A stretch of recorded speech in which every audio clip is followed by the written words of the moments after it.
Welcome to Lead with Clarity. This is a space for leaders who want to grow without losing themselves in the process. Each episode is a short reflection on leadership, influence, and the inner work that shapes how we show up for others. It's not hype, not noise, just clear thinking for the journey of leading well. Today's episode is entitled Understanding Before Being Understood. Here we go. Today I want to talk about something that sounds simple but is actually one of the hardest habits in leadership. It has nothing to do with strategy. It has nothing to do with vision. It has everything to do with how you listen. Stephen Covey wrote it plainly when he said, "Seek first to understand, then to be understood." He listed it as one of his 7 habits of highly effective people. If you strip away the framework, what he's really describing is a leadership discipline. Understand before you respond. Think about the last hard conversation you had. A disagreement with a peer, a difficult performance review, a negotiation that got tense. In that moment, where was your attention? Many of us are already building our response while the other person is still talking. We're not listening anymore. We're waiting for our turn.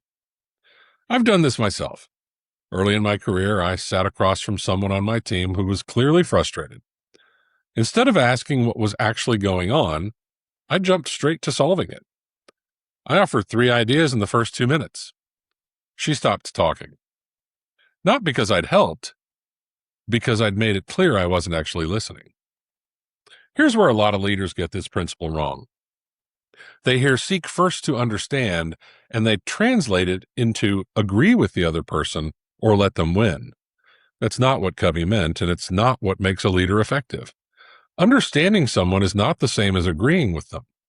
You can fully understand a position and still disagree with it.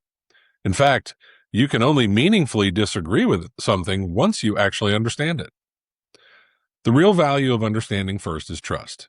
When someone feels heard, genuinely heard, before you offer your perspective, something shifts. They become more willing to hear you in return. Compare that to a conversation where you jump straight to your point. Even if you're right, the other person spends the rest of the conversation defending themselves instead of considering what you said.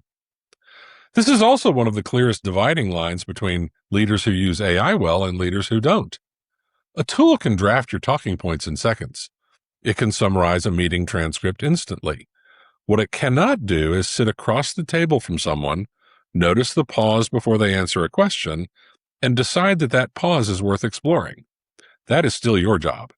And leaders who treat that as a shortcut to skip, rather than a discipline to build, will find their influence quietly erodes even as their tools get more capable. Here's something to try this week. In your next disagreement, whether it's with a colleague, a direct report, or someone at home, resist the urge to state your case first. Ask a question instead. Restate what you heard before you offer your own view.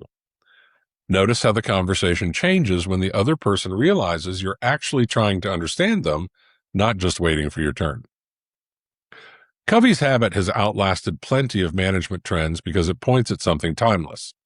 Leadership isn't about being the most persuasive voice in the room. It's about earning the kind of trust where people actually want to hear what you think because they already know you took the time to understand what they think. Seek first to understand.